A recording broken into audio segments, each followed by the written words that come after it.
Cuidado, você pode estar sendo vítima de uma falsificação do evangelho. Aonde? No mundo? Não, dentro da própria igreja. Se você ficou instigado por esse assunto, este vídeo é para você. Meu nome é Tiago e esse é o Pão em Casa.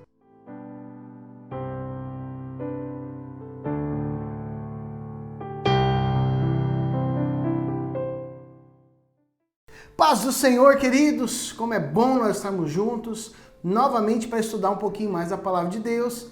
Encerramos a primeira carta de Pedro e hoje nós vamos iniciar essa segunda carta de Pedro, fantástica, maravilhosa para as nossas vidas. Você vai ser profundamente despertado e edificado no teu coração e na tua vida. Hoje nós vamos falar um pouquinho acerca do contexto que Pedro escreve, um contexto de heresias.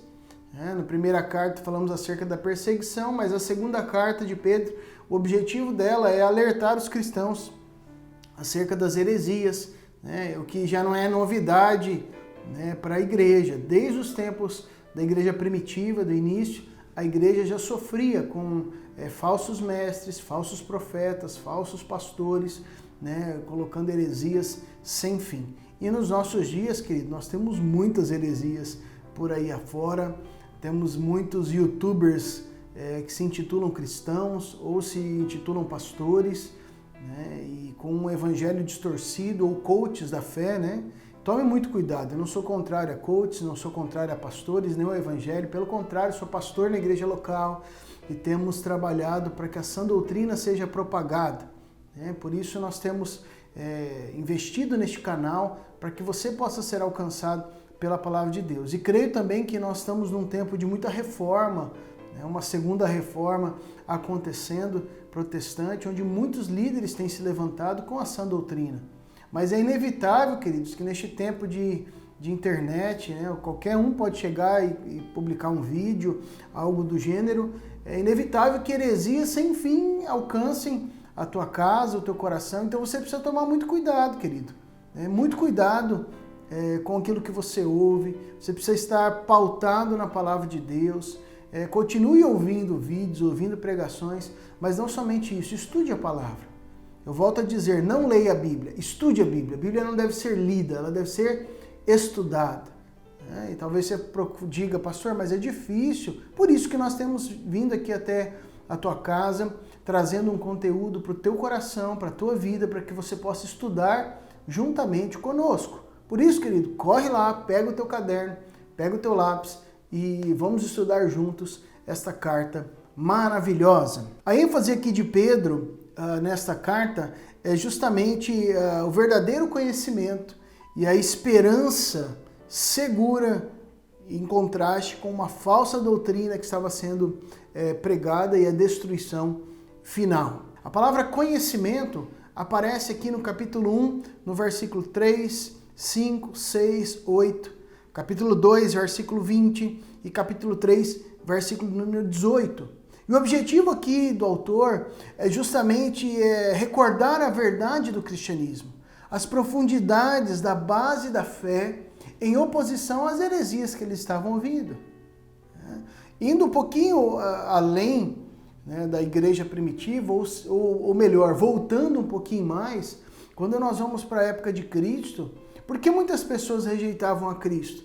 Porque, por incrível que pareça, muitos, queridos, não poucos, muitos, se levantavam desde a época de Cristo se autoproclamando Messias. Então, quando surge o Messias verdadeiro, muitos não creram na sua pregação e nem que ele era Messias. E na época de Pedro, isso volta a acontecer não de uma autoproclamação como Messias, mas pessoas distorcendo a palavra de Deus, usando a palavra para o seu bel prazer ou para os seus interesses próprios, para os seus interesses escusos. E isso nós vemos nos dias de hoje. Muitos pregadores televisivos, pregadores da internet, distorcem a palavra de Deus, pregando heresias terríveis, coisas que estão totalmente contrárias à palavra do Senhor. E muitos têm tido uma publicidade muito grande, muitas pessoas têm assistido e sem aprofundar a sua caminhada de fé, acabam acreditando nessas heresias, acreditando que nós somos o centro de todas as coisas, como, por exemplo, eu ouvi esses dias, não, Deus é o centro de todas as coisas, né? Ele é o centro, né? Uma pregação muito mais colocando o ser humano no centro de todas as coisas, dentre outras atrocidades acerca da palavra de Deus e de outros temas relevantes da fé. Por isso, aprofunde-se na palavra de Deus. Por que estudar, então, a segunda carta de Pedro? Em primeiro lugar, porque a nossa fé não pode estar restrita apenas ao seu nascimento, e sim ao desenvolvimento das nossas vidas. Aquilo que Paulo nos diz, desenvolva a sua salvação. É uma questão muito importante para as nossas vidas nos dias de hoje. Por muito tempo, a fé cristã esteve preocupada em propagar o Evangelho. E ainda hoje nós temos tido muitos movimentos de evangelização. E isso é tremendo, queridos. Isso é maravilhoso. Mas a nossa fé não pode estar apenas voltada para o seu nascimento, e sim para o desenvolvimento também. Desenvolva a tua caminhada de conhecimento da palavra para que você não caia em alguma heresia. Em segundo lugar, é muito grande a presença de líderes cristãos e não cristãos falando em nome de Deus, mas com grandes heresias e mal intencionados propagando o Evangelho. Por isso, neste estudo, nós vamos nos aprofundar nos princípios inegociáveis da palavra de Deus, para que você possa estar discernindo o que é sã doutrina, o que é palavra de Deus, daquilo que é mentira. Em terceiro, há muita confusão em relação ao final dos tempos. E nesta carta, Pedro, ele fala muito acerca do destino daqueles que preferem viver uma vida de maldade, que já está traçado, em contrapartida, o destino daqueles que estão caminhando na presença do Senhor, que é a gloriosa vida na eternidade. Então, por esses três motivos, eu quero te convidar a vir comigo e estudar esta carta maravilhosa. Por isso, abra a tua Bíblia na segunda carta de Pedro, no capítulo 1, nós vamos ler o versículo de número 1 e 2. Simão Pedro, servo e apóstolo de Jesus Cristo, aos que conosco obtiveram fé igualmente preciosa na justiça do nosso Deus e Salvador Jesus Cristo. Graça e paz vos sejam multiplicadas no pleno conhecimento de Deus e de Jesus, nosso Senhor. Vamos orar? Paizinho querido, nós te louvamos e te adoramos por este tempo precioso de estudo da Tua Palavra. Nós te pedimos, Espírito Santo, ilumina as nossas vidas, para que possamos entender e compreender as bênçãos da Tua Palavra para as nossas vidas. Nós oramos em nome de Jesus. Amém e amém. O autor desta carta, como nós temos visto desde a primeira, é Simão Pedro, ou conhecido também como Cefas, né? A expressão Simão Pedro é a forma grega da expressão hebraica Simeão, né? Que faz referência ao pai de uma das 12 tribos de Israel. É um nome judeu bastante comum, você vai ver em vários momentos pessoas com este tipo de nome, não é um nome específico. Mas Simão lembra um pouco da velha natureza de Pedro, aquela natureza impulsiva, a natureza que o levou a cortar a orelha do soldado, né, naquele episódio com Jesus. Também natureza impulsiva que o levou diante do Cristo lavando os pés dos seus discípulos, a declarar que Jesus não devia lavar os seus pés. Mas quando Jesus o coloca na parede, ele então pede para que o Senhor lavasse totalmente ele. E ali Jesus ministra a sua vida. Essa é a natureza de Pedro, né? Do Simão aqui, esse Simão faz referência justamente a essa natureza impulsiva de Pedro, uma natureza instável. O segundo nome, então, Pedro, ou então Cefas, que é a palavra aramaica equivalente a Pedro, o nome Pedro em grego faz referência justamente à rocha. Então olha que interessante, Simão, uma referência à natureza de Pedro instável, agressiva, mas Pedro faz referência justamente a essa natureza nova recebida por intermédio do encontro com Cristo, uma natureza firme. Pedro, nessa epístola, ele utiliza os dois nomes justamente para assegurar aos seus leitores que era ele mesmo que estava escrevendo, falando, né? Não era um outro Simão qualquer, ou porventura um outro Pedro, mas era ele mesmo que estava enviando esta carta. Também em virtude do próprio assunto, de ser um assunto exortativo, e ele gostaria de que os irmãos tivessem a plena convicção de que era ele mesmo que estava enviando esta carta aos amados. A segunda questão que ele coloca aqui no versículo de número 1, servo e apóstolo de Jesus Cristo.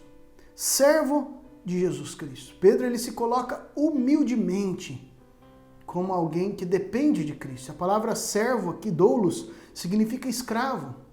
Amados, não era nada comum uma pessoa se identificar como servo, como doulos, como escrava de alguém.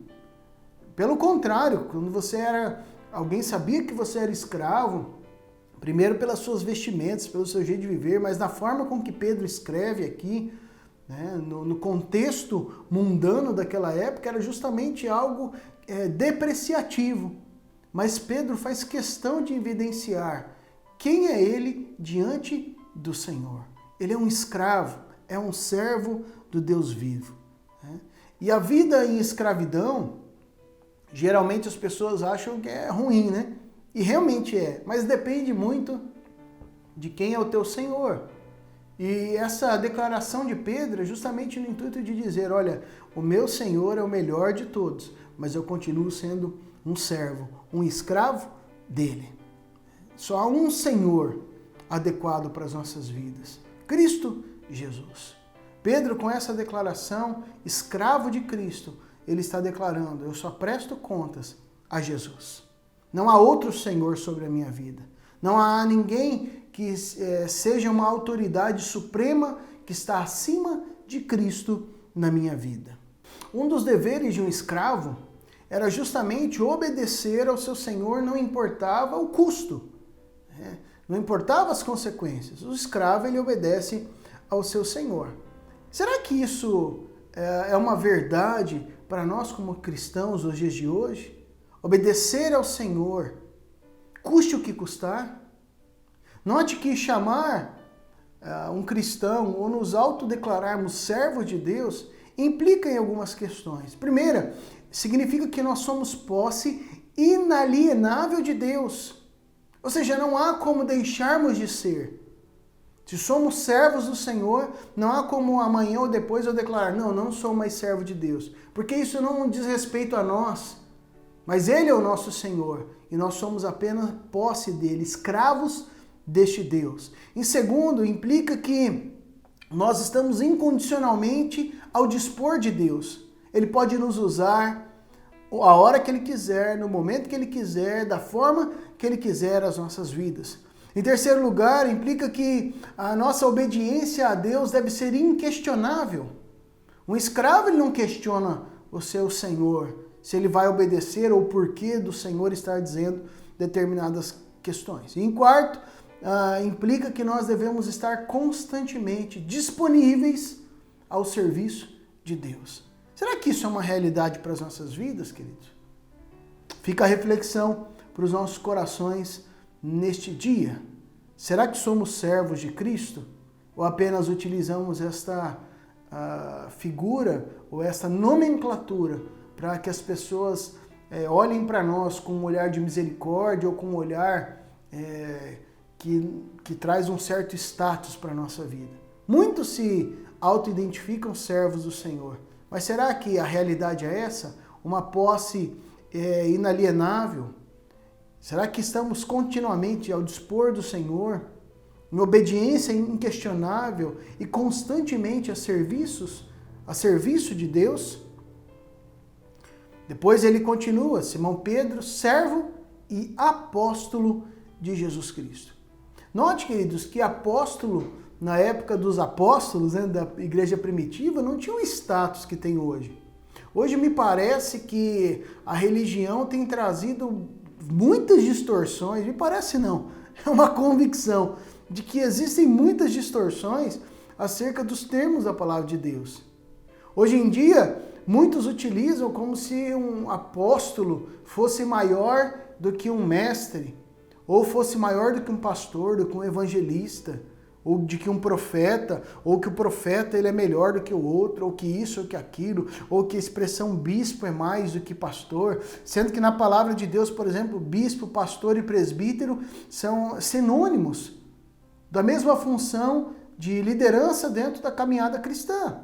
Sendo que cada um dos 5 ministérios apresentados na palavra refletem apenas áreas de atuação e não refletem um diagrama de superioridade ou de inferioridade.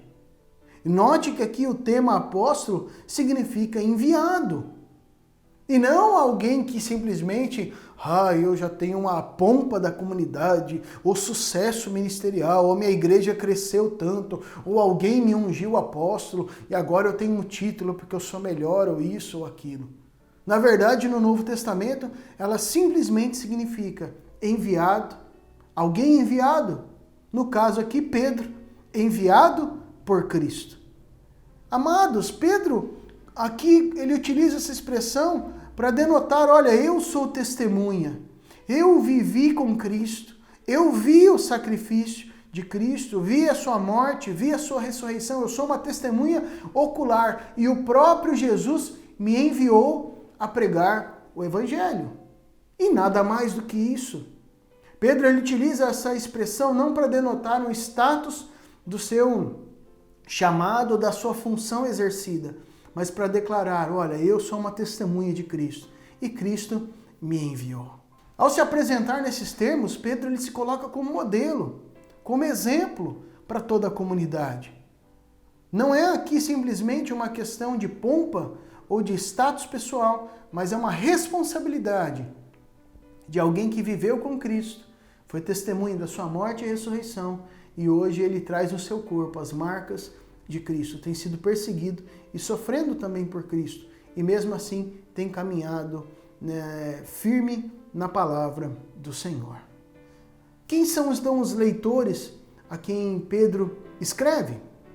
Pedro então ele endereça aqui a epístola aos que conosco obtiveram fé igualmente precisa na justiça do nosso Deus e Salvador Jesus Cristo. É isso que ele diz aqui no versículo de número 1. Esses são então os eleitos de Deus das regiões que Pedro já elenca na primeira carta sua, regiões como Ponto, Galácia, Capadócia, Ásia, Bitínia, os eleitos do Senhor, irmãos em Cristo, então que eram considerados outrora gentios, porque eram regiões gentílicas, mas hoje são então co-herdeiros juntamente com Pedro por intermédio de Cristo.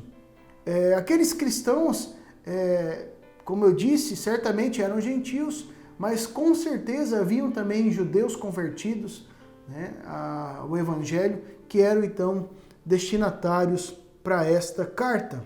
Esta carta ela é escrita provavelmente no ano de 67 ou 68 depois de Cristo, um ano após a primeira carta ser escrita e posteriormente então enviada. Quero te chamar agora a analisar comigo passo a passo algumas das expressões que Pedro utiliza nesse primeiro versículo da segunda carta. Eu quero te convidar a olhar comigo expressão após expressão deste primeiro versículo que vai nos dar uma orientação maravilhosa aqui da parte de Pedro. Por exemplo, obtiveram a salvação. A maneira como Pedro coloca essa expressão obtiveram faz referência justamente à salvação, que é uma dádiva, um presente imerecido recebido da parte de Deus. Não como outras pessoas naquela época, já de forma herética, colocaram que ela poderia ser obtida por desempenho pessoal, ou por um esforço humano. Não, a salvação é dádiva, é bênção, é pela graça de Deus. Uma segunda expressão interessante aqui é receberam a fé. Cada cristão tem recebido fé. Cada cristão tem recebido essa dádiva de Deus. E Deus ele não faz acepção de pessoas. Todos podem receber esse privilégio de crer da mesma forma que obtiveram a salvação como um presente. A possibilidade de crer também é presente do Senhor, tanto para gentios, quanto para gregos, quanto para judeus. Todos podem receber este privilégio de crer no Senhor. E a salvação, por intermédio da fé, só é possível por intermédio da justiça de Deus. Justiça perfeita, alcançada pelo nosso Senhor e Salvador Jesus Cristo, que cobre então a multidão de pecados e nos torna aceitáveis diante do Senhor. Note então que este primeiro versículo fala muito aos nossos corações. Quero lê-lo novamente. Simão Pedro, servo, escravo, apóstolo, enviado de Jesus Cristo, como testemunha ocular dos fatos acerca de Cristo, aos que conosco obtiveram fé igualmente preciosa na justiça do nosso Senhor e Salvador, Jesus Cristo. Note que ele trabalha aqueles que receberam fé, salvação, por intermédio de Cristo Jesus, o nosso Senhor. Hoje em dia nós temos ouvido muita história, para boi dormir, não sei se você conhece a expressão, mas histórias falsas, falácias acerca da fé, como se eu pudesse conquistar algo. Não, querido. A fé, ela é dádiva do Senhor, porque pela graça sois salvos, mediante a fé. Isso não vem de vós, é dom de Deus, não de obras para que ninguém se glorie. Olha que texto tremendo. A fé é graça de Deus, é presente de Deus. A salvação é graça de Deus, é presente de Deus. Não acredite, querido, num evangelho deturpado, um evangelho de meritocracia, achando que pelo muito fazer você vai alcançar a salvação. É claro que todo aquele que é salvo, ele pratica as boas obras. Mas as boas obras não podem nos salvar. Não é fazendo boas obras, não é praticando obras aceitáveis, obras de justiça que nós seremos salvos. Nós somos salvos pela graça, por intermédio da fé em Jesus Cristo.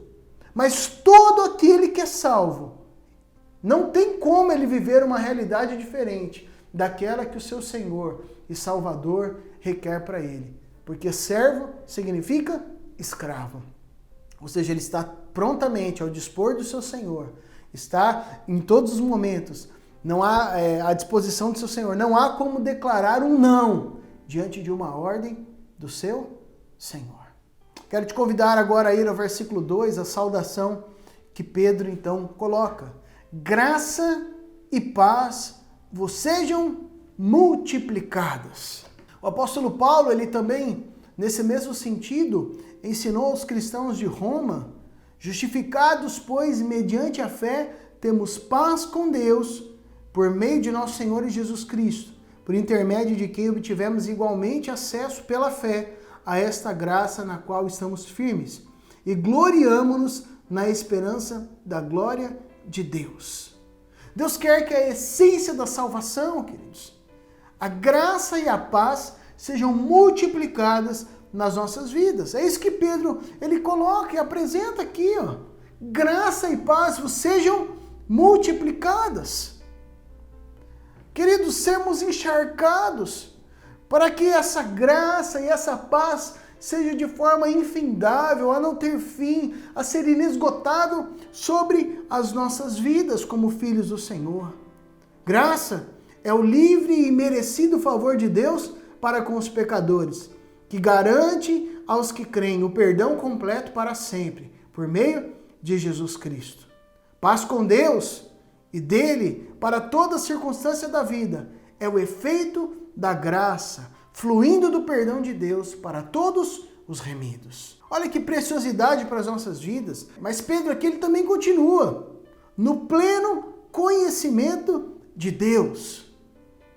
Graça e paz, essa bênção do Senhor, esse favor imerecido, fruto daquele que teve um relacionamento com Cristo e tem um encontro real com Ele, e tem um relacionamento com Ele, mas ele também aborda no pleno conhecimento. Toda essa graça e essa paz vem pelo conhecimento. Note que graça e paz sejam multiplicadas no pleno conhecimento de Deus. E aqui eu volto na referência de Paulo, de desenvolver a salvação. Salvação é um ato contínuo, onde somos salvos por Cristo, mas nós vamos desenvolvendo a salvação de que forma? Conhecendo e prosseguindo e conhecer ao Senhor. Somos transformados de glória em glória, até que possamos atingir a maturidade, a estatura de Cristo. Por isso, a graça e a paz são multiplicadas sobre nós quando nós nos deleitamos em conhecer e prosseguir em conhecer ao Senhor. Isso não está disponível, queridos, essa graça e essa paz para aqueles que não conhecem ao Senhor. Por isso, nos dias atuais, nós precisamos procurar conhecer mais a Deus. Ore bastante, busque a presença do Senhor. Mas o que eu tenho visto é que muitos hoje têm buscado apenas um relacionamento transcendente ou experiências metafísicas com o Senhor. Isso é maravilhoso, né? Você orar e devemos orar e buscar ao Senhor. Mas muito pouco tem buscado a palavra, se aprofundar na palavra de Deus. E note que aqui Pedro não declara, olha, graça e paz serão multiplicadas pelos arrepios que você sente, né, no período de oração. Não estou dizendo que é errado, é muito gostoso nós buscarmos em oração. Continue orando muito. Mas a palavra de Deus nos diz que ela vai ser multiplicada sobre aqueles que têm o pleno conhecimento de Deus. E aqui pleno conhecimento da ideia de conhecimento completo, rico, profundo, né, que envolve um grau de intimidade muito grande. Você pode dizer, pastor, eu não tenho intimidade com Deus quando eu oro? Claro, mas orar e ler a palavra. O Antigo Testamento já nos advertia, né? Errais não conhecendo as Escrituras nem o poder de Deus. Nós, como presbiterianos independentes, somos aí a igreja dos milagres, uma igreja de oração e de leitura da palavra. Muitos pensam que somos uma igreja fria ou isso, aquilo. Jamais, irmãos. Nós, como igreja, temos buscado ao Senhor, orado, sabe, deleitado os nossos corações na presença do Senhor, mas nós não podemos esquecer do princípio bíblico da palavra de Deus, que traz alicerce e firmeza para as nossas vidas. A paz e a graça só serão multiplicadas à medida que nós conhecermos mais ao Senhor, conhecermos mais ricamente, mais profundamente a palavra do Senhor. Não é apenas para nós não cairmos em heresias, o conhecimento, mas é para nós desfrutarmos de mais e mais da presença do Senhor. Há pessoas que falam, não, eu já estou bem do jeito que eu conheço. Não, nós devemos prosseguir em conhecer mais e mais ao Senhor. Note que a essência da salvação, ela inclui uma esfera racional do conhecimento e objetivo de Deus. Uma esfera onde nós vamos nos aprofundar e com o nosso intelecto nós desfrutarmos do conhecimento pleno da presença do Senhor nas nossas vidas. O conhecimento que a salvação nos traz, ele deriva não de emoções, de intuição, de sentimentos, de experiência pessoal, mas da verdade revelada, baseada na pregação do Evangelho e na palavra de Deus. Palavra revelada para as nossas vidas. Enfim, quanto mais nós conhecemos da palavra de Deus, experimentamos graça, experimentamos paz, somos muito mais felizes quando nós habitamos então no esconderijo do Altíssimo, descansamos à sombra do Onipotente. Eu posso me lembrar e até ouvir, queridos, na minha infância, nesse momento, através das memórias, das emoções, meus pais, meus irmãos, em momentos onde a gente errava, pecava, falhava, citando versículos da palavra. Até a gente brincava, lá vem o versiculinho, né? Versiculinho era uma expressão diminutiva que nós, na nossa casa, utilizávamos para declarar um versículo em momentos de confronto. Então, por exemplo, em um momento eu gritava com os meus pais. Meu irmão ou minha irmã falava, longe de vós toda gritaria e ira, né? E já citava um versículo bíblico. Na hora a gente fica muito irado. Mas na prática, queridos, é o entendimento, o conhecimento da palavra de Deus. Quanto você tem investido em conhecer a palavra? Será que o conhecimento que você desenvolveu até hoje já vai te permitir desfrutar de mais graça e paz do Senhor sobre a tua vida? Será que o conhecimento que você tem obtido até hoje já vai te ajudar a não cair nos enganos e engodos de mestres mal intencionados nos dias de hoje? Que neste dia, querido, você possa ser despertado a investir muito mais tempo na palavra de Deus e, como escravo de Cristo, ter o seu coração aberto a tempo e a fora de tempo para obedecer a voz do nosso Senhor. Eu quero orar contigo. Senhor Deus, nós nos apresentamos diante do Senhor, com o nosso coração aberto para receber aquilo que o Senhor tem, mas com os nossos ouvidos atentos para ouvir o teu chamado e as tuas ordens, porque nós somos escravos do Senhor, prontos a ouvir e obedecer as tuas palavras. Que nesta jornada de estudar a segunda carta de Pedro, Senhor, o Senhor fale conosco, o Senhor mova os nossos corações, para que nós possamos conhecer e nos aprofundar no conhecimento, na tua presença. Ô Espírito Santo, que nós possamos a cada dia orar, mas buscar mais também o Senhor na tua palavra, para que possamos nos fortalecer e nos firmar na tua presença. Nós oramos em nome de Jesus. Amém e amém. Meu querido, que Deus te abençoe. Curta, se inscreva no nosso canal, ative o sininho das notificações para que você receba cada um dos nossos vídeos, cada uma das nossas ministrações. Eu quero te pedir que você compartilhe o máximo para que muitas pessoas possam ter acesso a essas ministrações, para que nós possamos nos aprofundar na palavra de Deus. Que Deus te abençoe. Fique na paz do Senhor Jesus.